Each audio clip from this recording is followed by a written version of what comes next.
Hello.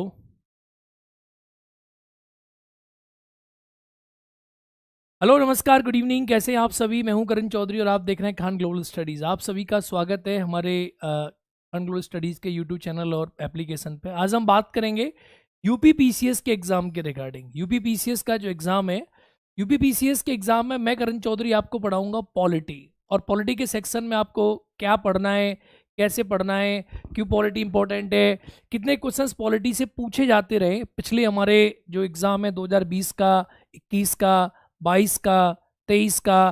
तो इसका trend analyse करके मैं आपको समझाऊंगा कि पॉलिटी आपके एग्जाम के लिए क्यों इंपॉर्टेंट है। फिर हम बात करेंगे कि हमें पॉलिटी में क्या पढ़ना है, कैसे पढ़ना है, किस प्रकार से हमारी कक्षाएं चलेंगी और किस प्रकार से मैं पॉलिटी को आपको कवर कराऊंगा एकदम फंडामेंटल से लेकर टॉप लेवल तक की आपकी पॉलिटी की स्टडी किस प्रकार से होगी। पॉलिटी के साथ साथ गवर्नेंस वाले पार्ट्स को भी हम डिस्कस यहाँ पर करने वाले हैं। मित्रों, अगर आप यूपी पीसीएस के एग्जाम को देखोगे तो 2023 का जो एग्जाम हुआ यूपी पीसीएस का, वो थोड़ा सा फोकस्ड एग्जाम रहा है और एक अलग पैटर्न जो है आप देखेंगे क्वेश्चंस का आपको देखने को मिलेगा। यूपीएससी की तरह ही एग्जाम का पैटर्न देखने को मिलेगा। तो हम बात करते हैं कि पॉलिटी का जो सेक्शन है, इस पॉलिटी के सेक्शन में प्रश्न कहाँ से पूछे गए हैं, कहाँ से पूछे जाते हैं, या क्या इसकी डायमेंशन रही है पॉलिटी की, इसके बारे में सबसे पहले हम बातचीत करते हैं। देखो, पॉलिटी में अगर आप देखोगे तो सबसे ज्यादा प्रश्न जो आए हैं, यानी अगर आप देखोगे प्रस्तावना का टॉपिक है, प्रियम्बल का टॉपिक है, तो आपका सिलेबस है एक प्रकार से पॉलिटी का कि हम क्या क्या पढ़ते हैं पीटी के एग्जाम में, हम क्या क्या पढ़ते हैं मेंस एग्जाम में। अगर मैं पीटी की बात करूं तो पीटी एग्जाम में हम क्या क्या पढ़ते हैं, तो प्रस्तावना का टॉपिक से हम पॉलिटी को स्टार्ट कर देते हैं। प्रस्तावना संवैधानिक विकास क्रम जो है उसका एक कम इंपॉर्टेंस रहता है, फिर भी हम उसके बारे में बातचीत करेंगे। जब मैं आपको पढ़ाऊंगा तो आपको संविधान सभा का निर्माण के बारे में पढ़ाऊंगा, संविधान सभा कैसे बनी इसके बारे में पढ़ाऊंगा, कैबिनेट मिशन प्लान से क्या क्या हुआ इसके बारे में पढ़ाऊंगा। उसके बाद हम आगे चल के संविधान सभा की पूरी फंक्शंस को पढ़ेंगे, फिर हम प्रस्तावना के टॉपिक पे चलते हैं जो कि हमारा कॉन्स्टिट्यूशन ऑफ इंडिया का टॉपिक है। मित्रों, तो प्रस्तावना के टॉपिक से जो प्रश्न आज तक पूछे गए हैं हमारी यूपी पीसीएस के पेपर में, अगर आप देखोगे तो 2020 में की प्रश्न इससे नहीं पूछा गया, 2021 में एक क्वेश्चन इससे पूछा गया है, 22 में नहीं पूछा गया और 23 में एक प्रश्न इससे आपको नहीं देखने को मिलेगा। ये एक ट्रेंड आपको यहाँ पर देखने को समझ में आ रहा है। इसके बाद संविधान सभा की बात करूं, संविधान सभा कैसे बनी, संविधान सभा की पहली बैठक कब हुई, दूसरी बैठक कब हुई, संविधान सभा में कितने व्यक्ति थे, संविधान सभा की स्रोत क्या क्या थे, हमारा संविधान कैसे कैसे बना, कितना पैसा खर्च हुआ, क्या प्रोविजंस रहे, कितनी कमेटीज ने कार्य किया, इन सारी चीज़ों के बारे में अगर मैं आपके सामने बात करूं संविधान सभा के रिगार्डिंग, तो आप ये पाएंगे कि संविधान सभा से ओवर एंड ऑल 2020 में देखोगे तो एक क्वेश्चन पूछने को मिला, 21 में 2 मिले, 22 में एक भी नहीं मिला और 23 में 2 क्वेश्चन आपको देखने को मिलते हैं। क्वेश्चन किस प्रकार से होते हैं कि संविधान सभा का निर्माण कौन से एक्ट के माध्यम से हुआ था, भारत की संविधान सभा का निर्वाचन किस प्रकार से हुआ था, संविधान सभा में कौन से व्यक्ति का चयन या इलेक्शन कहाँ से कौन लड़के आया था, संविधान सभा में कितने देशी राष्ट्रों से व्यक्ति थे, संविधान सभा की पहली बैठक कब हुई थी, संविधान सभा में विभिन्न प्रकार की समितियां बनी थी, झंडा समिति, मूल अधिकार समिति, अल्पसंख्यक समिति, इनके अध्यक्ष कौन हुआ करते थे, संविधान सभा की कार्यवाही कितने दिन तक चली, संविधान को कब स्वीकार किया गया, उद्देश्य प्रस्ताव कब आया। यह आपके सामने एक प्रश्न बनता है, बहुत ही बेसिक प्रश्न है कि संविधान सभा में प्रारूप समिति गठन कब किया गया था, कौन उसके अध्यक्ष थे, कौन इसके कितने मेंबर थे। इस प्रकार के प्रश्न जो हैं आपके एग्जाम में आपको देखने को मिल जाते हैं। अगर आप कहीं से भी देखोगे तो आपको समझ आ जाएगा कि आपको पॉलिटी कैसे पढ़नी है और क्या उसका एक सही तरीका होना चाहिए। आप इस वीडियो को देखने के बाद सेल्फ स्टडी भी अच्छे से कर पाएंगे पॉलिटी को एग्जाम में लेकर। और दूसरी चीज़ क्या है, हम आपको कैसे पॉलिटी कवर कराएंगे इसकी डायमेंशंस मैं आपको समझा दूंगा। मित्रों, सिलेबस तो काफ़ी बड़ा होता है हर चीज़ का, लेकिन आपको क्या पढ़ना है सबसे इंपॉर्टेंट टॉपिक रहता है। आपको कितना छोड़ना है और कैसे आप उसे समझोगे, कैसे आप उसे डाइजेस्ट करोगे, ये सबसे इंपॉर्टेंट एस्पेक्ट रह जाता है। तो आइए आगे समझते हैं। यूनियन एंड स्टेट्स के बारे में अगर हम बात करें, संघ और उस राज्य क्षेत्र के बारे में बात करें जो हमारे संविधान का भाग 1 है, इसके बारे में अगर हम बात करें, 2020 में एक भी क्वेश्चन नहीं था, 21 में एक क्वेश्चन था, 22 में नहीं था, 23 में भी नहीं था, लेकिन ये भी एक इंपॉर्टेंट सेक्शन रहता है। तो आप इससे समझ में आएगा आपके में कि कौन सा सेक्शन पॉलिटी का सर्वाधिक इंपॉर्टेंट है जिसे आप 2024 के एग्जाम के लिए टारगेट कर सकते हो। सर्वाधिक महत्वपूर्ण क्या है, आप पहले ये पढ़ोगे, पहले ये पढ़ोगे या सबसे महत्वपूर्ण को पढ़ोगे, सबसे महत्वपूर्ण के बारे में आप समझ सकते हैं। The most important, the less important, the least important section of the polity. आगे आप देखेंगे फंडामेंटल राइट्स, मौलिक अधिकार की अगर हम बात करें तो मौलिक अधिकार से 20 में की क्वेश्चन नहीं था, 21 में भी क्वेश्चन नहीं था, जब 22 की बात करें क्वेश्चन था, और 23 की अगर मैं बात करूं फंडामेंटल राइट्स के क्वेश्चंस की, अगर मैं 23 की बात करता हूं, अगर आप 23 की बात करते हो कि सर 23 में एक भी क्वेश्चन नहीं था, लेकिन क्वेश्चन को रिलेट करके पूछा गया था। अगर मैं 23 की आपके सामने बात करूं और 23 में आप देखेंगे तो फंडामेंटल राइट और डीपीएसपी को मिलाकर उन्होंने एक क्वेश्चन रिलेट करके यहां से आपने पूछा था, वो आप कह सकते हो, बाकी क्वेश्चन नहीं था फंडामेंटल राइट।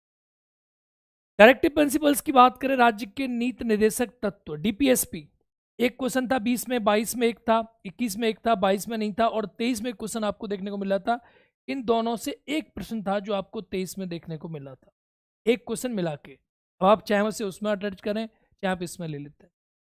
फंडामेंटल ड्यूटीज की मैं बात करूं, मौलिक कर्तव्य, मौलिक कर्तव्य देखो इंपॉर्टेंट सेक्शन है, और फंडामेंटल राइट तो बड़ा सेक्शन हो जाता है। फंडामेंटल राइट में कौन सा राइट, आर्टिकल 19 में कितने अधिकार है, आर्टिकल 20 क्या कहता है, आर्टिकल 21 क्या कहता है, कोई केस पूछ लेगा, मेनका गांधी केस कैसे रिलेटेड है, आप बताओगे उसके आंसर्स। फिर आर्टिकल 22 के बारे में क्वेश्चन पूछ लेगा, इसके आर्टिकल 22 में और सारे पूछ लेगा, प्रिवेंटिव लॉज क्या है, पोटा वगैरह, यूनिटिव के कैसे कैसे अरेस्ट होता है, कब आदमी को प्रेजेंट किया जाता है, आर्टिकल 23 पूछ लेगा, 24 पूछ लेगा, यानी 14 से लेकर आप कह सकते हैं 32 तक कोई भी प्रश्न आपसे बन सकता है।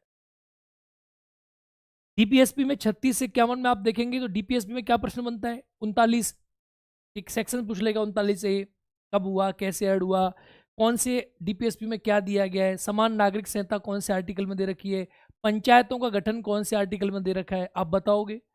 हमारे डीपीएसपी का मूल्य क्या है, डीपीएसपी के लिए आप कोर्ट जा सकते हो कि नहीं जा सकते, डीपीएसपी से आपको क्या मिलता है, डीपीएसपी देश को क्या मिलता है, लोक कल्याण के राज्य का सिद्धांत कहाँ निहित है, इस प्रकार के प्रश्न बनेंगे। फंडामेंटल ड्यूटीज जो है एक इंपॉर्टेंट टॉपिक है मित्रों, और फंडामेंटल ड्यूटीज के टॉपिक में आप सब पढ़ते हो कि फंडामेंटल ड्यूटीज जो है ये हमारे कॉन्स्टिट्यूशन में कब ऐड हुई, फंडामेंटल ड्यूटीज कितनी है, तो 11 की 11 में कौन सी कब ऐड हुई, 11वें नंबर की, बाकी 10 पहले थी। कौन सी समिति रिकमेंडेशन दी, कौन सी फंडामेंटल ड्यूटी क्या है कहती है, 7वें नंबर की ड्यूटी क्या है, 10वें नंबर की ड्यूटी क्या है, 11वें नंबर की ड्यूटी क्या है, 3rd नंबर की ड्यूटी क्या है, 5th नंबर की ड्यूटी क्या है, 6th नंबर की ड्यूटी क्या है। अब आपको लगेगा सर ये कैसे याद होगी, ये मेरा काम है, आप धैर्य से सुनना, सब आपको याद होगा, एक एक ड्यूटी आप बता दोगे, एक एक राइट आप बता दोगे, एक एक डीपीएसपी आप समझा दोगे, पॉलिटी के उस्ताद आप बन जाओगे। इसके लिए मैं आपको पूरा आश्वस्त करता हूं कि पॉलिटी के सेक्शन में आपको 1% कोई टेंशन नहीं आएगी और अप्रोच भी आप पकड़ लोगे। इसके बाद आती है एग्जीक्यूटिव। देखो एग्जीक्यूटिव के दो पार्ट है, एक एग्जीक्यूटिव अगर भाग 5 की बात करोगे आप तो एग्जीक्यूटिव तो सेंटर की होगी भाग 5 में, और भाग 6 की बात करोगे तो कार्यपालिका राज्य की हो जाती है। तो अगर मैं भाग 5 की बात करूं तो भाग 5 में आपको सेंटर की एग्जीक्यूटिव देखने को मिलती है, संघ की कार्यपालिका। अब संघ की कार्यपालिका में आपको क्या क्या देखने को मिलेगा, इसमें आपको राष्ट्रपति के संबंध प्रश्न बनता है, राष्ट्रपति हो गया तो 2020 में 2 क्वेश्चन बने, 21 में 1 क्वेश्चन बना, 22 में 2 क्वेश्चन बने, 23 में 2 क्वेश्चन बने। ये मोस्ट इंपॉर्टेंट टॉपिक है, आप ये कह सकते हो इंपॉर्टेंट टॉपिक है एग्जीक्यूटिव, क्योंकि इसमें प्रेसिडेंट रहता है, उपराष्ट्रपति रहता है, PM and council of ministers, प्रधानमंत्री, मंत्रिपरिषद, इसका ही सेक्शन है, इससे प्रश्न से एग्जाम में बनते हैं।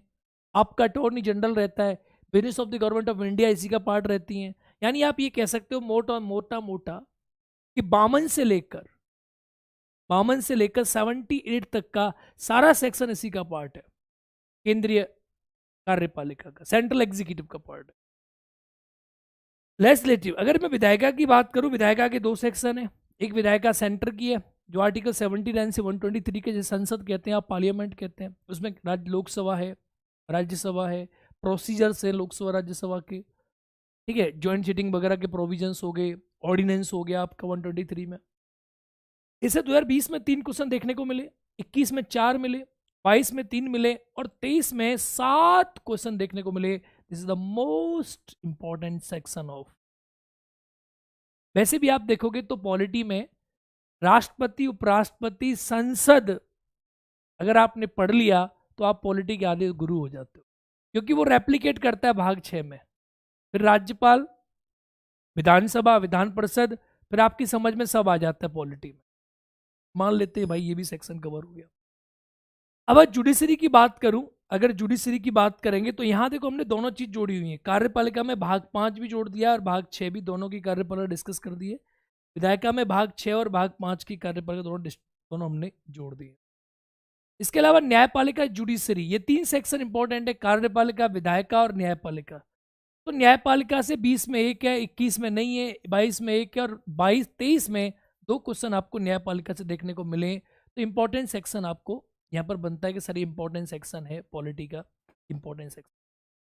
केंद्र राज्य संबंधों की बात करें, सेंट्रल स्टेट रिलेशंस की आप बात करते हैं, तो ये आपको भाग 11 में देखने को मिलते हैं। बहुत ही इंपॉर्टेंट सेक्शन है, लेकिन यूपी पीसीएस के पेपर में, मेंस में ये आपको देखने को मिलेगा। प्रीलिम्स में इसे इग्नोर किया जाता है, प्रीलिम्स से क्वेश्चन आपको देखने को नहीं मिलते। कभी कभी अगर पूछ सकता है आगे चल के फ्यूचर में कि भाई बताइए केंद्र राज्य संबंधों के बारे में कौन से पार्ट में दिया गया है, कौन कैसे करता है, फंक्शनिंग पूछ सकता है। अभी तक इससे कोई क्वेश्चन आपके एग्जाम में नहीं पूछा। पंचायती राज इंपॉर्टेंट टॉपिक है, अर्बन लोकल बॉडीज, पंचायती राज, शहरी के बारे में बात करें और ग्राम पंचायत के बारे में। 20 में 3, 21 में 2, 22 में 3 और 23 में 3।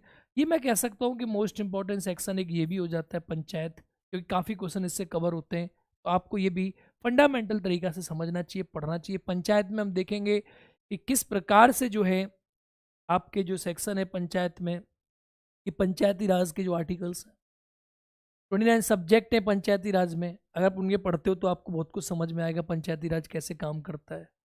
ठीक है, पंचायती राज कैसे बनता है, आर्टिकल 243 से लेकर ओ तक आप इसको पढ़ते हो, 243 ओ तक। 243 में क्या है, ग्राम सभा क्या है, कैसे बनती है ग्राम सभा, पंचायतों का चुनाव कैसे होता है, पंचायतों में आरक्षण, 243 डी इसके बारे में बात करता है। 243 डी आर्टिकल आरक्षण के बारे में बात करता है। पंचायतों की अवधि के बारे में आप बात करेंगे, 243 ई बात करता है।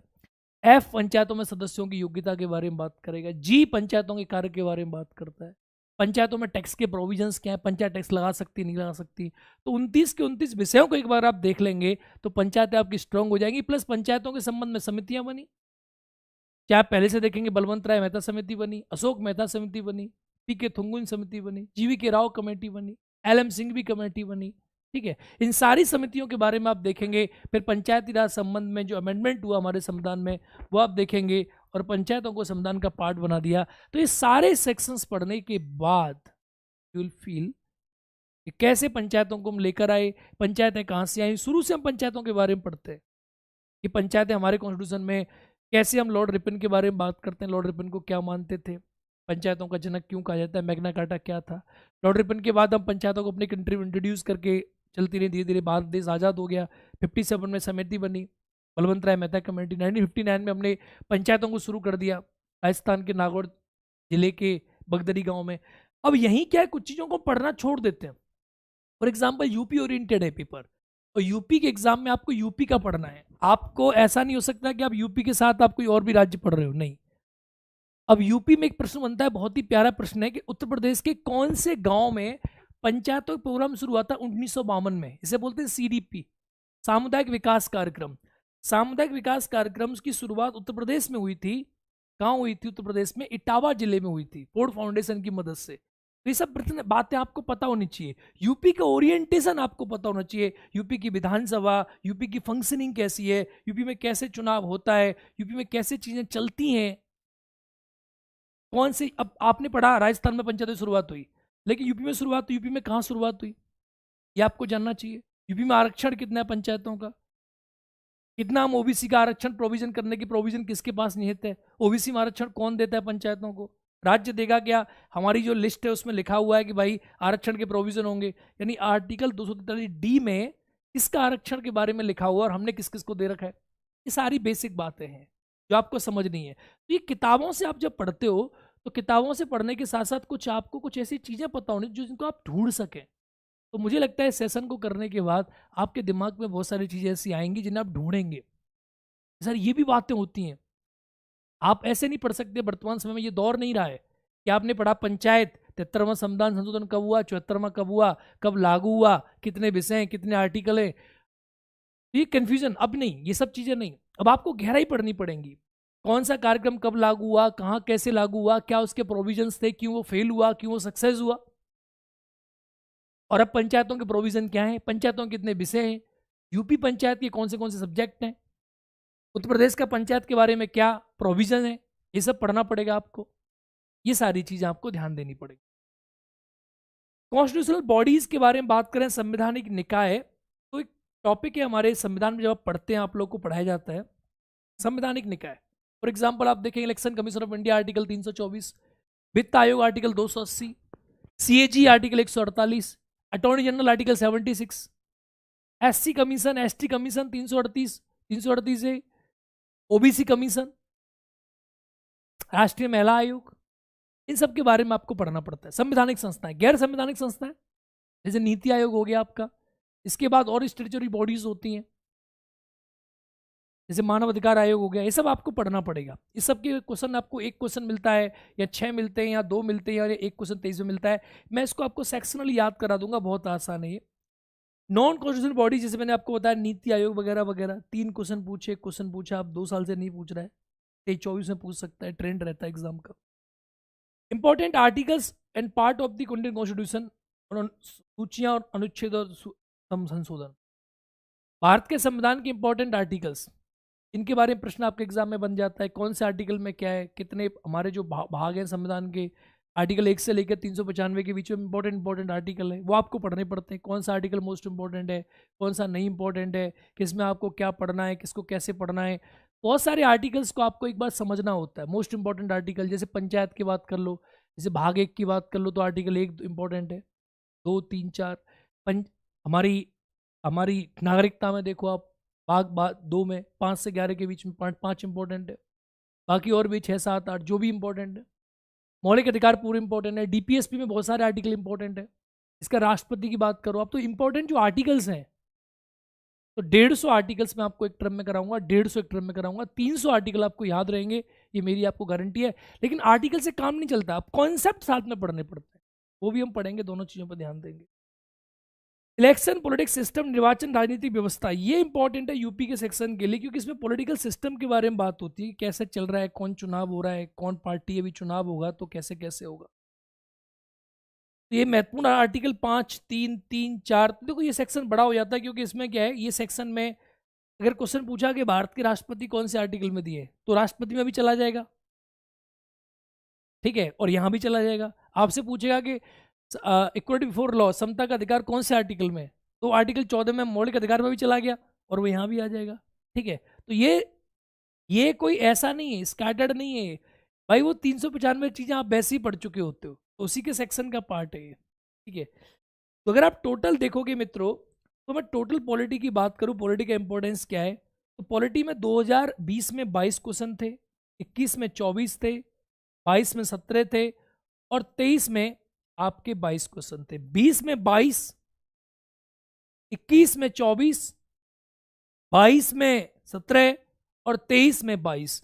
आप ये मान के चलो कि आपके पीसीएस के पेपर में 22 क्वेश्चन आपके पॉलिटी से पूछ रहा है। अगर साथ में भाई साहब आपने पॉलिटी के साथ करंट अफेयर्स पढ़ लिया, तो आप ये मान के चलो कि 50 क्वेश्चंस का आप सीधा सीधा गेम कर देते हो। तो polity is the most important subject in UP PCS examination. अगर आप पॉलिटी को यूपी जीके के साथ पढ़ लोगे, जैसे क्वेश्चन इस बार एग्जाम में पूछा गया, इस बार एग्जाम की मैं अगर आपके सामने बात करूं, इस बार के एग्जाम को अगर आप देखोगे, इस बार के एग्जाम में एक चीज़ आपने नोटिस करी होगी, आप लोग एग्जाम देते हो, बार बार एग्जाम दे रहे हो, तो आप लोगों ने नोटिस किया होगा, उसमें आप देखेंगे उत्तर प्रदेश के क्वेश्चन पूछे गए थे, यूपी जीके क्वेश्चन पूछे गए थे, यूपी जीके के अंदर ही पॉलिटी आपको देखने को मिली थी, वो चीज़ इंपॉर्टेंट हो जाती है। तो अगर आप यूपी जी के करंट अफेयर साथ में पढ़ लोगे, तो ओवरऑल आपके 50 क्वेश्चन आपके सॉल्व हो जाते हैं पूरे पीसीएस के पेपर में, यूपी जी के पॉलिटी और जोड़ के अगर आप देख लो, तो काफ़ी इंपॉर्टेंट सेक्शन पॉलिटी का हो जाता है। तो पॉलिटी को आप बिंदास तरीका से पढ़ेंगे, मैं आपको पढ़ाऊंगा पॉलिटी, आप बिल्कुल अच्छे प्रकार से पॉलिटी पढ़ेंगे। तो आप देखेंगे ये आपने ट्रेंड एनालाइज कर लिया, ये अगर आपको आता है, अब आपको पता चल गया हो सर कौन सा इंपॉर्टेंट सेक्शन है। भाई पंचायत इंपॉर्टेंट सेक्शन है, संवैधानिक संस्था इंपॉर्टेंट सेक्शन है, सर अनुच्छेद इंपॉर्टेंट सेक्शन है, सर ये इंपॉर्टेंट है कार्यपालिका, विधायिका और न्यायपालिका और मौलिक कर्तव्य और संविधान सभा, सर इंपॉर्टेंट टॉपिक आपने हमें बता दिए। अगर मैं मेंस की बात आपके सामने डिस्कस करूं कि सर मेंस क्या है, देखो मेंस और पीटी का एक अलग डायमेंशन रहता है। The mains will be focused on object, PT will be focused on objective point of view, कि आपको टिक करना है, मेंस आपका क्या होगा, मेंस आपका कंसेप्चुअल पॉइंट ऑफ व्यू से चलेगा कि आपको मेंस पढ़ना है तो आपको कॉन्सेप्ट पता होना चाहिए, आप उसके बारे में लिखेंगे, इसका आंसर ये होगा, इसका आंसर ये होगा, इसका आंसर ये होगा, आपके मौलिक विचार क्या होंगे, आपकी आंसर राइटिंग स्ट्रेटजी क्या होगी, कैसे आप उसे फ्रेम करोगे, इंट्रोडक्शन क्या है, परिचय क्या है, इंट्रोडक्शन में आपको क्या लिखना है, आपको कैसे कैसे लिखना है। देखो मित्रों, एक बात आप याद रखो, जैसे मैं पॉलिटी पढ़ा रहा हूँ तो मैं अपनी सब्जेक्ट का एक्सपर्ट हूँ, सेकंड टीचर अपने सब्जेक्ट के एक्सपर्ट होंगे, ज्योग्राफी के, इकोनॉमिक्स के अपने सब्जेक्ट के एक्सपर्ट हैं, हर टीचर अपनी सब्जेक्ट के एक्सपर्ट होते हैं। जो विद्यार्थी तैयारी करते हैं वो सब सब्जेक्ट थोड़ी थोड़ी उन्हें समझ में आती हैं। जैसे आप पीसीएस पास करोगे तो आपको थोड़ी थोड़ी सब्जेक्ट सबकी जानकारी है, आप एक्सपर्ट नहीं बनोगे, आपको जानकारी सारी सब्जेक्ट की रहेगी कि थोड़ा थोड़ा आपको सब आता है, but you are not expert of any subject. तो मेंस में क्या करते हैं, मेंस में आपकी अप्रोच डेवलप करी जाती है, एक्सपर्ट नहीं बनाए जाते आप। अप्रोच, अप्रोच कैसे आएगी आपकी कि आप कैसे मेंस राइटिंग को करोगे, और आप उस अप्रोच के बेस पे आप पेपर पास करोगे, but not expert, paper pass करोगे, बस काम खत्म। तो देखिए, Indian constitution, historical underpinnings, evolutions, features, amendment, significant provision and basic structures, इसके बारे में अगर हम बात करें, यानी कि भारतीय संविधान एक ऐतिहासिक आधार कैसे डेवलप हुआ, संविधान का विकास कैसे हुआ, संविधान की विशेषताएं क्या हैं, संविधान में अमेंडमेंट कैसे होते हैं, महत्वपूर्ण प्रावधान क्या हैं, आधारभूत संरचना के बारे में सुप्रीम कोर्ट ने जो बात बोल रखी है, केशवानंदा भारती, इसके बारे में उच्चतम न्यायालय की भूमिका क्या है। इससे अगर आप देखोगे कि संविधान, हमारा संविधान सबसे बड़ा संविधान है विश्व का, इसके अंदर क्या खास है, संविधान के अंदर कौन सी चीज़ है, कौन सी चीज़ नहीं है, संविधान में हमने क्या दे रखा है, क्या नहीं दे रखा है, संविधान हमारा उधार का थैला क्यों है, संविधान की आधारभूत संरचना क्या है, केशवानंदा भारती केस क्या है, सर्वोच्च न्यायालय कैसे रिव्यू करके हमारे संविधान की रक्षा करते हैं, हमारे संविधान में क्या विशेषताएं हैं, सबसे बड़ा है तो क्यों है, हमारे संविधान में तीनों बॉडीज के बीच में, कार्यपालिका, न्यायपालिका, विधायिका के बीच में संतुलन किस प्रकार से स्थापित किया गया है। इन सारी चीजों के बारे में डिटेल थॉरो डिस्कशन जो है हम लोग करते हैं। ठीक है, तो इससे आप देखें क्वेश्चन नंबर 1 क्वेश्चन मिला आपको, यहाँ देखेंगे 8 नंबर, ये देखो क्वेश्चन, तो ये क्वेश्चंस के नंबर्स आपको यहाँ मेंशन कर रखें, इससे आपको क्वेश्चन देखने को 22 में 2 क्वेश्चन, 21 में 1 क्वेश्चन, 20 में 1 क्वेश्चन, इस प्रकार के प्रश्न आपको देखने को मिलते हैं। तो यहाँ मेंस के टॉपिक हैं, जब आप पढ़ोगे मेंस में तो कैसे पढ़ोगे, अब आपने पीटी में पढ़ लिया कि हमने ऑस्ट्रेलिया से ये लिया, अमेरिका से ये लिया, हमने ब्रिटेन से ये लिया, तो अब एक स्टेटमेंट निकल के आता है कि भाई इंडियन कॉन्स्टिट्यूशन उधार का थैला है। अब आप उसे बताओगे कि भारतीय संविधान उधार का थैला कहा जाता है, लेकिन ऐसा नहीं है, हमने अपने संविधान में जरूरत के हिसाब से चीजें ली हैं।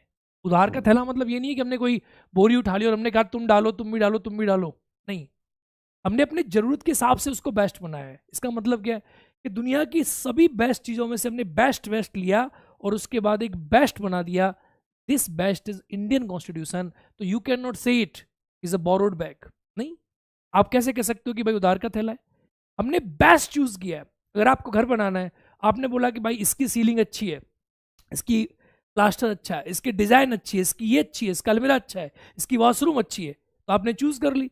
तो आपका घर तो आपका घर है, उधार का थैला तो नहीं है ना, तो आप उसे डिफेंड करोगे। ये विशेषता है हमारे संविधान की। आधारभूत संरचना, बेसिक स्ट्रक्चर, कि जुडिशरी और एग्जीक्यूटिव लेजिस्लेचर के बीच में हमेशा विवाद चलता रहता है। विधायिका कहती है हमें विधि बनाने का अधिकार है, न्यायपालिका कहती है कि आप जो विधियां बनाओगे वो विधियां मौलिक अधिकारों के विरुद्ध ना हो, फंडामेंटल राइट के अगेंस्ट ना होनी चाहिए। फंडामेंटल राइट के अगेंस्ट नहीं होनी चाहिए, क्योंकि फंडामेंटल राइट को प्रोटेक्ट करने का जो दिया गया है अधिकार वो जुडिशरी को दिया गया है। तो विधायिका और न्यायपालिका के बीच में हमेशा ये चलता रहता है, विधायिका, न्यायपालिका, कार्यपालिका के बीच में। तो मौलिक स्ट्रक्चर मतलब बेसिक स्ट्रक्चर क्या है, मौलिक आधार क्या है, जिसे मूलभूत संरचना आप लोग कहते हो, उसके बारे में हम बातचीत करते हैं यहाँ पे। इससे प्रश्न आपके एग्जाम में बन जाते हैं, केशवानंदा भारती केस हो गया, रिसेंटली देखो, तो सब प्रश्न करंट से बनते हैं। रिसेंटली देखो आप, जुडिशरी एग्जीक्यूटिव के बीच में हमेशा चलता रहता है। कार्यपालिका कहती है कि हम जो है आपको बताएंगे कि आप जुडिशियल कमीशन बनाइए, आप एनजीएससी बनाइए। न्यायपालिका कहती है हम नहीं बनाएंगे, भाई एनजीएससी रद्द कर दिया, क्योंकि एनजीएससी क्या करता है, कार्यपालिका जो है न्यायपालिका के बीच में कहीं ना कहीं क्या करती है, वो गलत इंटरफेयर करती है। इस प्रकार के प्रश्न भी आपको एग्जाम में देखने को मिलते हैं। जो मेंस का सेक्शन आपको होता है, ये मैं आपको थोरोली समझाऊंगा, बताऊंगा कि कैसे ये सेक्शन बनता है, कैसे प्रश्न आते हैं, क्या प्रोविजन है, अमेंडमेंट कौन कर सकता है, कितना कर सकता है, क्या रिव्यू है, कौन से आर्टिकल में मेंशन है। तो हम 2 सेक्शन में पढ़ेंगे, एक तो पढ़ेंगे प्रीलिम्स में कि जुडिशियल रिव्यू की पावर आर्टिकल 13 में कैसे है। एक हम पढ़ेंगे इसको फिर जुडिशियल रिव्यू न्यायपालिका के परिप्रेक्ष्य में।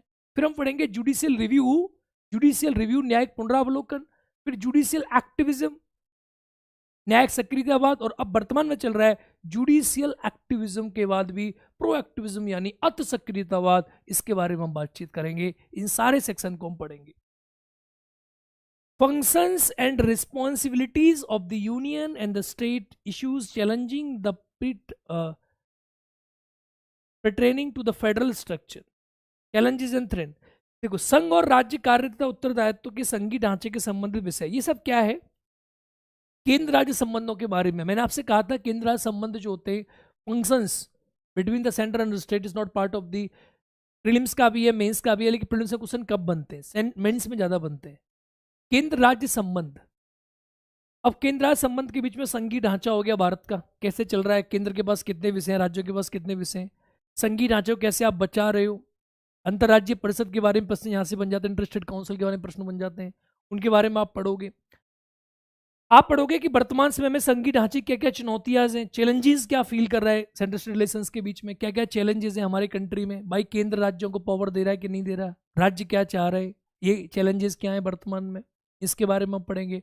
केंद्र के पास ज़्यादा पावर है, गवर्नर की नियुक्ति केंद्र करता है, राज्यों को इंस्ट्रक्शन केंद्र देता है, केंद्र पूरी पावर रख के अपने पास, बट राज्यों के पास कोई पावर ही नहीं है। बहुत सारे मुख्यमंत्री ऐसा कहते हैं, ममता बनर्जी कहती हैं, दिल्ली के मुख्यमंत्री साहब इस बात को बार बार कहते हैं। तो ऐसा क्या है, संघीय ढांचे का मतलब क्या, एक्चुअल में इंडिया फेडरल है कि क्वासी फेडरल है, इसके बारे में हम बातचीत करते हैं मेंस के पॉइंट ऑफ व्यू से। अब ये क्या, ये टॉपिक आप प्रीलिम्स में पढ़ोगे, लेकिन प्रीलिम्स में आप जब पढ़ोगे तो आर्टिकल 1 पढ़ोगे आप, और मेंस में जब आप पढ़ोगे तो यहाँ केंद्र संबंधों के बारे में प्रॉपरली थॉरोली पढ़ोगे, इन चीज़ों को आप जानोगे। ठीक है, आगे बढ़ेंगे। वित्त के हस्तांतरण की चुनौतियां, यानी सेंटर, आप सभी जानते हैं कि हमारे कंट्री में जो पैसा आता है वो सेंटर के पास आता है, सेंटर के पास टैक्स लगाने की पावर ज़्यादा है, सेंटर के पास पैसा आता है। Centre on the recommendation of article 220 मतलब 280 में हमारा जो वित्त आयोग है, वित्त आयोग के बेस पर हमारा जो सेंटर है वो राज्यों को पैसा देता है। ठीक है, जब पैसा देता है तो कितना पैसा देना है राज्यों को, कितना नहीं देना है, इसके बारे में जो बातचीत आपको देखने को मिलती है, ये भी आपको कहाँ मिलेंगी, ये भी आपको सब इसी पार्ट में सॉल्व कराने के लिए मिलती हैं। तो ये भी हम यहीं पे सॉल्व करेंगे, क्या क्या प्रोविजंस है।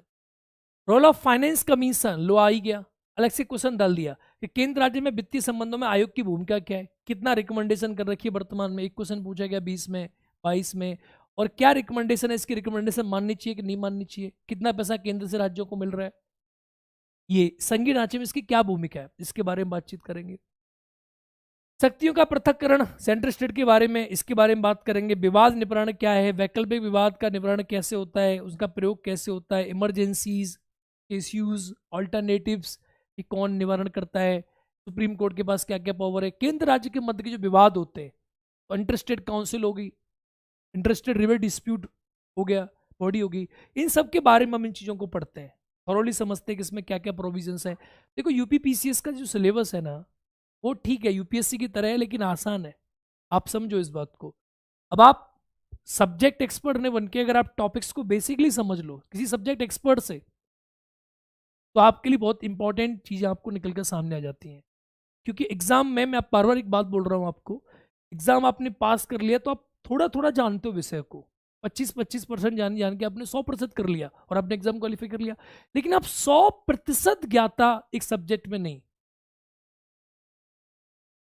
ठीक है, तो आपको उस तरीका से अपने आप को प्रिपेयर करना है कि आप 100% कैसे अपने आप को बनाओगे 25% करके, लेकिन अब 25% में आपको कमी ना छोड़ दो कि आपको एक चीज, अब ये सब सब्जेक्ट अपने आप में 100% हो गया, अब ऐसा नहीं कि आपने एक सेक्शन बहुत अच्छे से पढ़ लिया फंडामेंटल राइट, बाकी आपने छोड़ दिए। तो यही सेक्शन मैं आपको समझाने की कोशिश कर रहा हूँ, मेरा इसमें लंबा एक्सपीरियंस रहा है, मैं बहुत लंबे समय से पढ़ा रहा हूँ, आप लोग देखते रहते होंगे मेरे वीडियोस, तो आप यकीन मानिए कि आपको बेहतरीन जो है इसमें चीज़ें समझ में आएंगी बढ़िया तरीका से।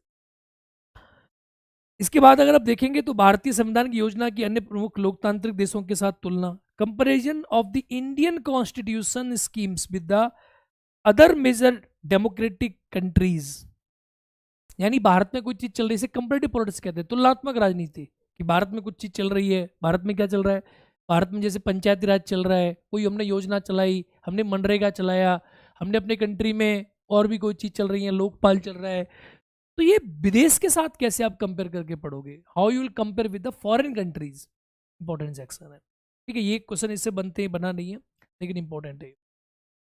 इसके बाद आप देखेंगे तो parliament, state legislature, structure, functioning इनकी कैसे चलती है, संसद के कार्य कैसे होते हैं, राज्य की विधायिका कैसे कार्य करती है, इनकी संचालन की शक्तियाँ क्या हैं, विशेषता क्या है, विशेषाधिकार क्या है, इनके विषय क्या हैं, इससे क्वेश्चन आपको एग्जाम में देखने को मिल जाते हैं। फॉर एग्जाम्पल पार्लियामेंट्री प्रोविजंस क्या क्या हैं, पार्लियामेंट की फंक्शनिंग कैसे चलती है, लॉ मेकिंग पावर्स कैसे है, राज्य कैसे लॉ बनाता है, राज्य किन विषयों पर लॉ बनाता है, संघ किन विषयों पर लॉ बनाता है, ये सारी बातों के बारे में आप चीज़ों को पढ़ोगे और जानोगे। ठीक है, कितनी विषय संघ के पास है, कितनी विषय राज्य के पास है, लॉ बनाने की पावर राज्यों की कम क्यों है। आपको पता है आर्टिकल 200 के पास गवर्नर के पास मिल जाता है, तो गवर्नर उसे रिजर्व कर सकता है प्रेसिडेंट के लिए, कैसे कर सकता है, तो क्यों इतनी कम पावर राज्यों के पास, इन सारी बातों को डिस्कस करेंगे। प्रश्न इस प्रकार के आपको एग्जाम में देखने को मिलेंगे। Structure, organisation and function of the executive and the judiciary. कार्यपालिका, राज्य की कार्यपालिका में आप देखोगे राज्यपाल आता है, मुख्यमंत्री, मंत्रिपरिषद आता है। केंद्र की कार्यपालिका में प्रधानमंत्री, राष्ट्रपति, उपराष्ट्रपति, मंत्रिपरिषद आता है। तो इनके फंक्शंस कैसे चलते हैं, कैसे ये लोग काम करते हैं, क्या इनके पास पावर्स हैं, क्या इनके पास शक्तियां हैं, क्या राष्ट्रपति कर सकता है राज्यों के संबंध में और क्या राष्ट्रपति कर सकता है केंद्र के संबंध में। राज्यपाल के पास कितनी पावर है क्षमादान की, राष्ट्रपति के पास कितनी पावर है क्षमादान की, किसके पास ऑर्डिनेंस की पावर है, किसके पास पावर बड़ी है। इसका आर्टिकल 123 राष्ट्रपति का, उसका आर्टिकल 213, इसका आर्टिकल 72 राष्ट्रपति का, उसका आर्टिकल 161। तो अटैच करके आपको चीज़ों को पढ़ना है, समझना है और जानना है कि कैसे इनकी फंक्शनिंग चलती है, कैसे इनके स्टैंडर्ड हैं। गवर्नमेंट प्रेशर ग्रुप्स, ये देखो बड़ा ही टॉपिक है, इंपॉर्टेंट टॉपिक है, हर बार एग्जाम में पूछा जा रहा है आजकल। दबाव समूह, एक प्रेशर ग्रुप्स आपने सुने होंगे। ये क्या होते हैं कि आप सरकार पर दबाव बना के अपने कार्य करवा लेते हो। ऐसा बहुत सारा आजकल चल रहा है कि आप मजदूर संगठन देखो, किसान मजदूर संगठन देखा आपने उत्तर प्रदेश में ही, बड़ा आंदोलन हो रहा था इसका, मतलब नेशनल लेवल पर आंदोलन हुआ किसान बिल का, लेकिन वो प्रेशर ग्रुप ही तो है। किसान क्या है, तो प्रेशर ग्रुप ने अपनी बात मनवा ली। तो प्रेशर ग्रुप की फंक्शनिंग कैसे होती है, कैसे बनाए जाते हैं, क्यों काम करते हैं, डेमोक्रेसी में इनकी रिक्वायरमेंट क्या होती है, इनके रोल्स क्या होते हैं, डिस्कस करेंगे। Formal informal association of their role in the polity, ये हम डिस्कस कर लिया। पब्लिक इंटरेस्ट लिटिगेशन, पीआईएल, जो कि आप जानते हैं जस्टिस पीएन भगवती, पीआईएल। जैसे जुडिशरी के बारे में हम पढ़ते हैं बहुत सारी चीज़ें कि भाई पीआईएल के माध्यम से आपको न्याय जल्दी कैसे मिल रहा है। एक कॉन्सेप्ट है कि जस्टिस डिलेड जस्टिस डिनाइड, न्याय में अगर देरी तो न्याय मतलब नहीं है। तो कैसे आपको न्याय जल्दी मिल रहा है, पीआईएल के माध्यम से न्याय जल्दी मिल रहा है, कैसे फैमिली कोर्ट बने हुए हैं, कैसे आपको सस्ता न्याय मिल रहा है, कैसे आप न्याय की अप्रोच कर सकते हो, कैसे आप न्याय ले सकते हो। जुडिशरी आपको न्याय देने की क्या क्या नए नए तरीके ढूंढ रही है। आजकल आप देख रहे हो कि आप अखबार में छाप दो, न्यायपालिका खुद डिसीजन ले ली, सुमोटो इसे कहते हैं आप। तो सुमोटो एक्शंस क्या होते हैं, इसके बारे में बातचीत करेंगे। पीआईएल का प्रोविजन क्या है, इसके बारे में बातचीत करेंगे। ठीक है, तो मुझे लगता है कि मोर और लेस हम काफ़ी सारी चीज़ें जो है पढ़ लेंगे, काफ़ी सारी चीज़ें हम समझ लेंगे। इस सब की आप बिल्कुल भी टेंशन ना लें, ये सब मेरा काम है and I will make you understand.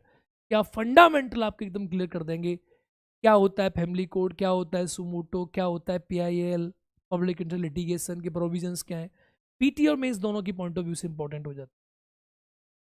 तो ये सेक्शंस आपने देखे और समझने की कोशिश करी। आप आगे आप देखोगे तो और क्या आपको मिल रहा है। जनप्रतिनिधि अधिनियम आरपीए 1951, इसकी विशेषताएं क्या है, इसके माध्यम से आप पढ़ते हो कि भाई कैसे राहुल गांधी की सदस्यता चली गई, उसके प्रोविजन से रिलेट कैसे हो रहे हैं, कौन करता है, आरपीए के प्रोविजंस क्या क्या है। इसे क्वेश्चन आपको एग्जाम में देखने को मिलते हैं।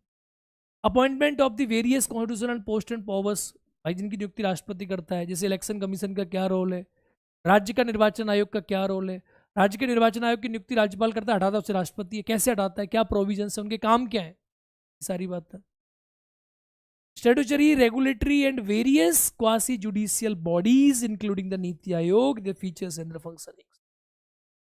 इसमें आप पढ़ोगे कि जो बॉडीज हैं, स्टैट्यूटरी बॉडी, 3 प्रकार की बॉडीज है स्टैट्यूटरी, संवैधानिक संस्थाएं, संवैधानिक संस्थाएं और गैर संवैधानिक संस्थाएं।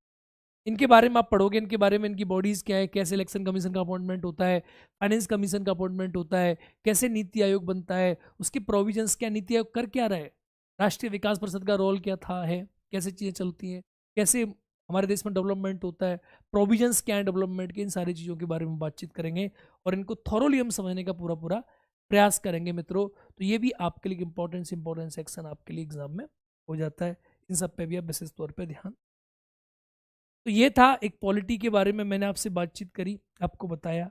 तो मैं एक बात आपको बता देता हूँ, आप मोटा मोटा ये मान लीजिए कि हम प्रीलिम्स की बात करें, हम प्रीलिम्स की बात करें चाहे मेंस की बात करें, हम दोनों की बात करें, तो ये बैच जो हम इसमें डिस्कस करेंगे, तो हम फंडामेंटल चीज़ों को पढ़ने का प्रयास करेंगे, चाहे प्रीलिम्स की बात कर लें चाहे मेंस की बात कर लें।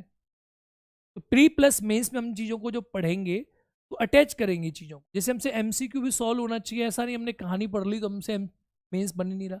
तो हम एक एमसीक्यू पहले कवर करेंगे प्रीलिम्स पढ़ के, फिर हम मेंस के बारे में जानेंगे कि मेंस का क्वेश्चन का जो आंसर है ये आप कैसे लिख सकते हो। आंसर राइटिंग जो है, देखो यहाँ आपको आंसर राइटिंग करनी है और यहाँ आपको एमसीक्यू सॉल्व करना है, तो दोनों के स्टैंडर्ड को आप कैसे मीट करोगे, कैसे आप दोनों चीज़ों को समझ पाओगे, ये हम आपको सिखाएंगे, ये आर्ट आपको सिखाऊंगा। क्लास को स्टार्ट करेंगे हम, क्लासेस को स्टार्ट करेंगे हम संविधान से, पहले प्रीलिम से पढ़ेंगे। तो जहाँ जहाँ मेंस आएगा, सपोज करो जैसे अब संविधान सभा है, संविधान सभा में हमने प्रीलिम्स पढ़ लिया, फिर विशेषताओं में हमने मेंस पढ़ लिया, फिर हमने पार्ट 1 में पहुंचे, फिर हमने प्रीलिम्स पढ़ा, फिर हमने मेंस के बारे में डिस्कस किया। तो सारी प्रोबेबिलिटीज़ बड़े अच्छे से चलेंगी, कोई मिक्स नहीं होगा कि आप समझ ही नहीं पा रहे। ये दो एबिलिटीज़ अलग अलग एबिलिटीज़ है। यहाँ आपको एक क्वेश्चन को एमसीक्यू सॉल्व कर देना अलग एबिलिटी है और मेंस का आंसर राइटिंग कर देना अलग एबिलिटी है। तो आंसर राइटिंग मेंस की कैसे करनी है, सब्जेक्ट का इंट्रोडक्शन क्या होगा, परिचय क्या होगा, उसके कंपोनेंट क्या होंगे, उसका सारांश क्या होगा, और प्रीलिम्स में क्वेश्चन को आप क्रैक कैसे करोगे कि इसके एमसीक्यू का आंसर कैसे दिया जाएगा। तो ये फैक्चुअल इंफॉर्मेशन है, इसमें आपको बहुत सारे फैक्ट समझने होते हैं और फैक्ट को जोड़ के कॉन्सेप्ट बन जाता है। फॉर एग्जाम्पल अगर मैं आपसे प्रश्न पूछूं, अगर मान के चलो कि क्वेश्चन आपके सामने आया और आपने लिख दिया, क्वेश्चन आपके सामने स्टेटमेंट दे दिया कि क्वेश्चन नंबर 1 बना दिया कि स्टेटमेंट नंबर 1 दे दिया कि भारत का राष्ट्रपति भारत की कार्यपालिका का अध्यक्ष होता है, president is head of the executive, ठीक है, ये दे दिया आपसे। नंबर 2 दे दिया कि आर्टिकल 53 में राष्ट्र संघ की कार्यपालिका शक्ति राष्ट्रपति में निहित होती है। कथन नंबर आपको 3 दे दिया, प्रधानमंत्री या कर्तव्य है कि संघ के सभी कार्यों की सूचना राष्ट्रपति को दे, और यहां उसने आर्टिकल मेंशन कर दिया साथ में और लिख दिया यहां पर कि भैया आर्टिकल 77 है। 3 नंबर कथन दे दिया। अब 4 नंबर कथन दे दिया आपको कि संघ की कार्यपालिका के सभी कार्य प्रेसिडेंट के नाम से होते हैं, all the functions of the union government सभी राष्ट्रपति के नाम से होते हैं। यहां आपको आर्टिकल उसने दे दिया 78। अब आप देखेंगे यहाँ 53 आर्टिकल उसने मेंशन कर दिया और यहाँ आपने बताया, उसने बताया कि राष्ट्रपति जो है ये कार्यपालिका की जो शक्ति, एग्जीक्यूटिव पावर जो है वो राष्ट्रपति में निहित होती है। अब एक क्वेश्चन उसने बना दिया, स्टेटमेंट हो गए 3। अब यहाँ उसने ऑप्शन दे दिए A, B, C और D। अब आपसे पूछ रहा है कौन सा स्टेटमेंट ठीक है। क्वेश्चन आपको लगेगा बड़ा हैवी क्वेश्चन है, बड़ा हैवी क्वेश्चन है।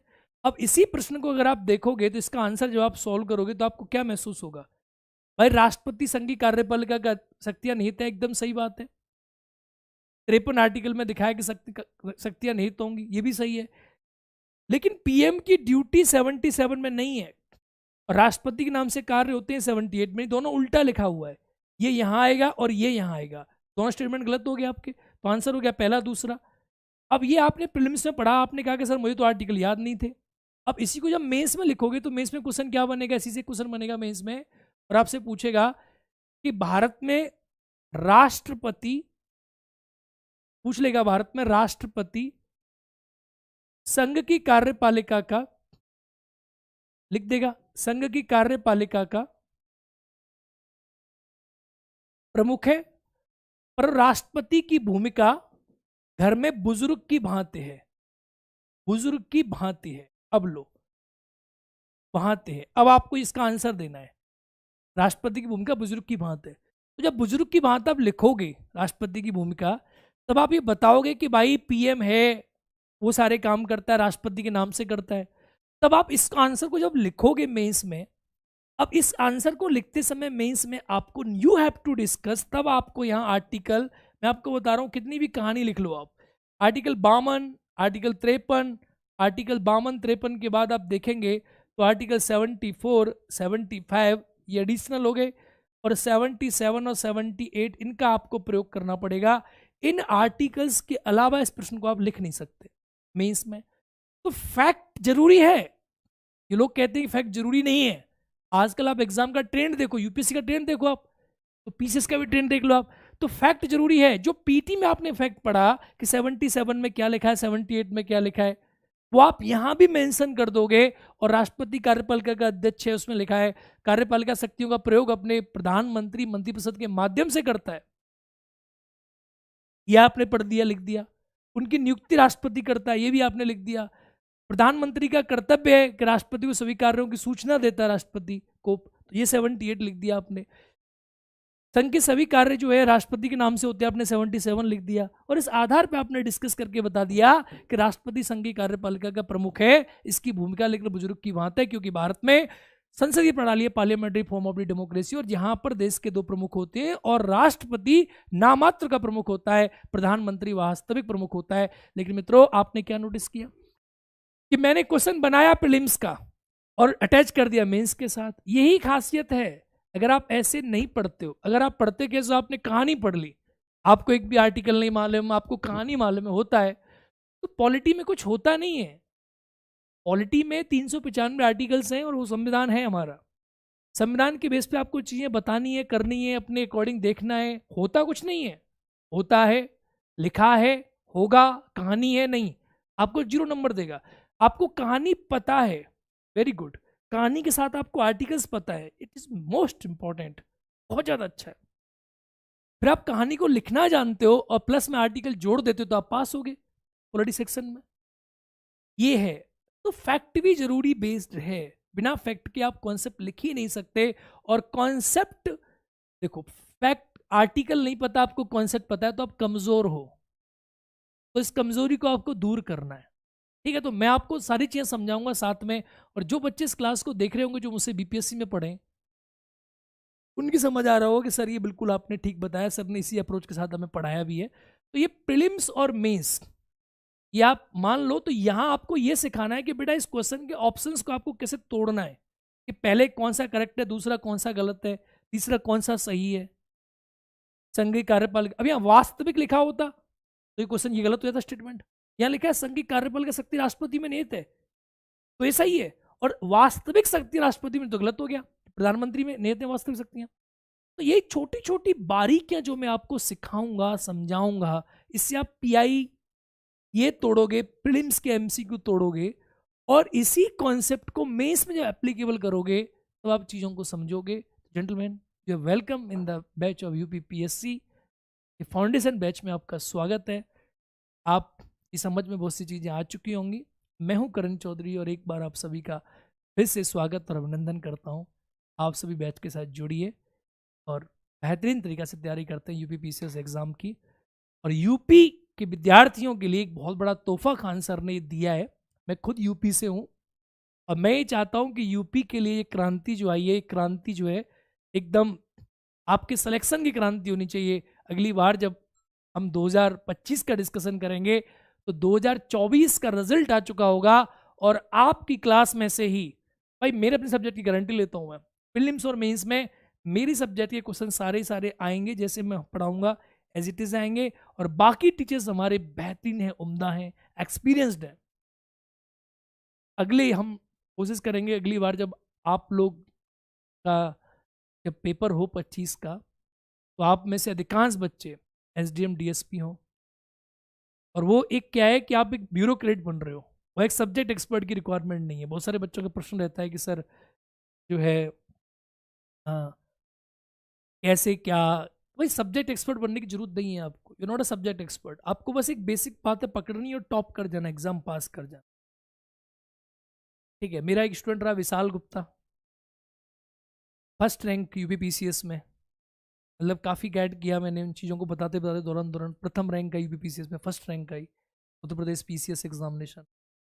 तो इन सारी चीज़ों से क्या आपका भी जो है, आपको भी समझ आएगा कि पढ़ना कैसे। सिलेबस तो भाई समुद्र की भांति है, यू हैव टू, तुम उसमें कूद जाओगे। होता क्या है बच्चों के साथ दिक्कत क्या होती है, मैं बता रहा हूँ क्योंकि मैं यूपी एग्ज़ाम को समझ रहा हूँ बहुत दिन से। और कई बच्चे जो हैं गाइडेंस लेते लेते लेते लेते क्या होता है कि ये समझ आने लग जाती है लोगों का कि भाई कैसे क्या होता है। और हम सब्जेक्ट के एक्सपर्ट है, अपनी सब्जेक्ट में अपनी एक्सपर्टाइज हासिल की है। जब इसमें कूदोगे आप समुद्र में, तो समुद्र को कूदना, अगर आप यहाँ कूद गए तो आपको सच में नहीं पता कि यहाँ तक कैसे जाना है, क्योंकि आप कभी इधर जाओगे कभी इधर जाओगे, और आप अपने जीवन के बहुत लंबे समय को ऐसे ऐसे करके लगाने में आपकी एनर्जी खत्म हो जाएगी और आप वापस भी आ रहे होंगे तो आपको पता नहीं होगा, फिर आप ऐसे जाओगे, फिर आप यहाँ तक पहुँच नहीं पाओगे। कुछ विद्यार्थी क्या करते हैं, उनकी किस्मत अच्छी होती है, उसकी किस्मत अच्छी होती है तो वो यहाँ से डायरेक्टली चलते हैं, ठक से यहाँ पहुँच जाते हैं। कुछों के पास गाइडेंस अच्छा होता है, गाइडेंस, कि वो यहाँ से यहाँ पहुँच जाते हैं। अब आप लोग बोलोगे सर कुछों का कुछ बिना गाइडेंस के पहुँच जाते हैं, बिना कोचिंग के पहुँच जाते हैं, तो 0.1% लोग ऐसे होते हैं सर कि जिनके पास खुद का IQ इतना अच्छा होता है कि चीज़ों को समझ लेते हैं और डायरेक्टली यहाँ से यहाँ पहुँच जाते हैं।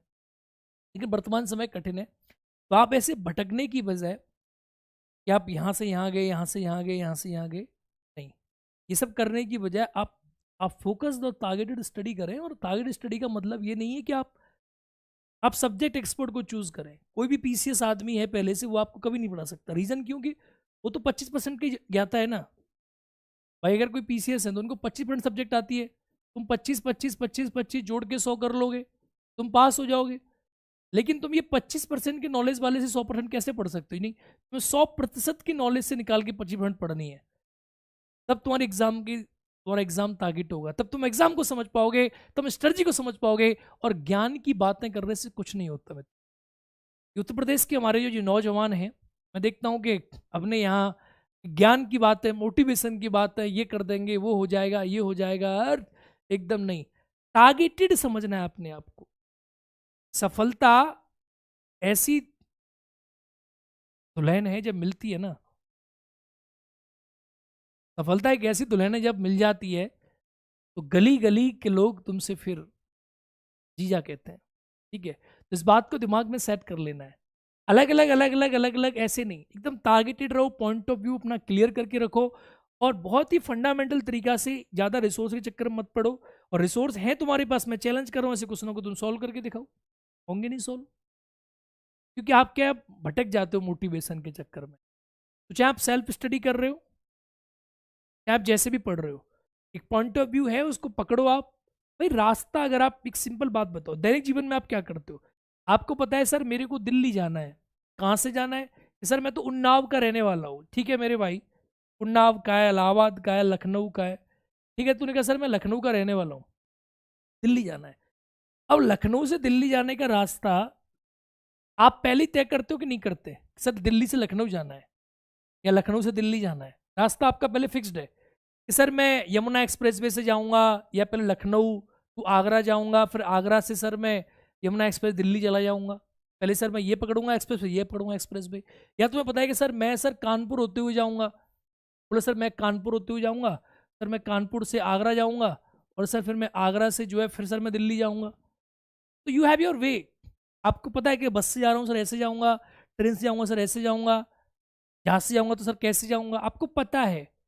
जाने से पहले आप जानते हो आपके जेब में कितने पैसे हैं, आप कितना चल सकते हो, आपको पता है आपके संसाधन कितने हैं, आपके अंदर दम कितनी है, क्षमता कितनी है, आपको पता है। लेकिन एग्जाम की तैयारी करने से पहले मेजोरिटी ऑफ बच्चों के साथ ये प्रॉब्लम है, मेरे साथ खुद रही, मैंने खुद ये नोटिस किया कि रास्ता बड़ा कंफ्यूजिंग है। हम लखनऊ से दिल्ली जाने की बजाय अगर मैं इस बात को यहीं आपको सोचवाऊं और लिख दूं कि बेटा ये तुम्हारा घर है, तुम्हारा होम है, तुम्हारा घर है, या तुम हो यहाँ पर यू है और तुम्हें यू से SDM बनना है, तो बेटा तुम कैसे बनोगे इसको तुम्हें तय करना है। तो तुम्हारे रास्ते में कन्फ्यूजन ही कन्फ्यूजन है। कहीं पैसा नहीं है, कहीं गुरुजी मेरी इंग्लिश कमज़ोर है, कहीं मेरी हिंदी कमज़ोर है, मैं हिंदी में पढ़ूंगा इंग्लिश में पढ़ूंगा, मेरा मेंस कमज़ोर है, मेरी ज्योग्राफी कमज़ोर है, मेरी पॉलिटी कमज़ोर है, गुरुजी मैं होगा नहीं होगा, मैं तैयारी करूंगा। कभी ऐसा होता है जीवन में कि तुम ये बोलते हो कि गुरुजी मैं तैयारी करूंगा? अक्सर ज़्यादातर बच्चे हमारे यूपी के यही करते हैं, और मैं इस बात को इतनी कॉन्फिडेंस इसीलिए कह रहा हूं क्योंकि मैं यूपी से हूं। ज़्यादातर बच्चे क्या करते हैं, सर यहाँ से निकले, सर मैं तैयारी करूंगा PCS की, लेकिन सर दरोगा तो बना ही जाऊंगा, ऐसा ही तो बन जाऊंगा। भाई ये अलग है। तुमने कभी ऐसा किया, तुमने कभी लिखा है कि सर मैं दिल्ली जाना है मुझे, लेकिन सर दिल्ली नहीं जा पाया तो कोई बात नहीं, मैं तो कानपुर ही उतर जाऊंगा? ऐसा कभी होता है? ऐसा तो नहीं होना चाहिए। तो तुम्हारा रास्ता एकदम तय रहना चाहिए कि तुम्हें दरोगा बनना, दरोगा बनो, PCS बनना है PCS बनो। दोनों के रास्ते अलग अलग है यार। मैंने आज तक जितने बच्चे पढ़ाए हैं सब में यही देखा कन्फ्यूजन कि दरोगा बनना है तो यहाँ जाना है, IAS बनना है तो यहाँ जाना है, PCS बनना है तो यहाँ जाना है। ऐसा होना चाहिए। करते क्या, तैयारी करेंगे PCS के निकाल लेंगे, दरोगा नहीं, नहीं भाई नहीं, ना ये निकलेगा नहीं निकलेगा। क्या पता तुम्हारी गाड़ी इतनी स्पीड से उड़ी, यमुना एक्सप्रेस वे से कानपुर निकल गया बीच में, बीच में कानपुर निकल गया, मतलब क्या हुआ? मतलब ये हुआ कि तुम्हें जाना था दिल्ली, लेकिन तुम्हें लग रहा था मैं दिल्ली पहुंच नहीं पाऊंगा, कॉन्फिडेंस लूज था, और कानपुर भी निकल गया। तैयारी कर रहे थे पीसीएस की, और दरोगा का पेपर नहीं हुआ, निकल गया, छूट गया, पास नहीं हुए। और दिल्ली जाने की क्षमता है, लेकिन कानपुर निकलने के बाद ये सोच रहे हैं अब दिल्ली नहीं पहुंच पाऊंगा, अब तो गई भैंस पानी में, अब तो लटक गया, डिप्रेस हो गया, अब नहीं होगा, अब कुछ हो ही नहीं सकता। और फिर सिपाही की सोचने लग गए, यानी कानपुर छोड़ो, अब सोच रहे हैं कि मैं लखनऊ से निकला वहीं वहीं टपकना चाहता था। तो क्या बात, तुम्हारी किस्मत में ये हो कि तुम लखनऊ छोड़ चुके हो, लखनऊ से निकल के कानपुर रह गया है, ऐसा ही रह गया है, दिल्ली तक के रास्ते खुल सकते। ऐसे सोचा करो, क्लियर करो अपनी थॉट्स को, ये बीच बीच का झंझट मत रखा करो, ठीक है? एकदम क्लियर करो, और चीजों को क्लियरली समझो और जानो, और देखो कि कैसे एग्जाम है, क्या एग्जाम का पैटर्न है, क्या मेंस का पैटर्न है, क्या प्रीलिम्स का पैटर्न है, क्या थॉट प्रोसेस है, कैसे एग्जाम को क्रैक करोगे, क्या आपकी सोच रहेगी, किससे आपको पढ़ना है, यही बहुत जरूरी चीज है। कुछ लोग आपको भटकाते रहेंगे, भटकाते रहेंगे, आप भटकते रहते हो।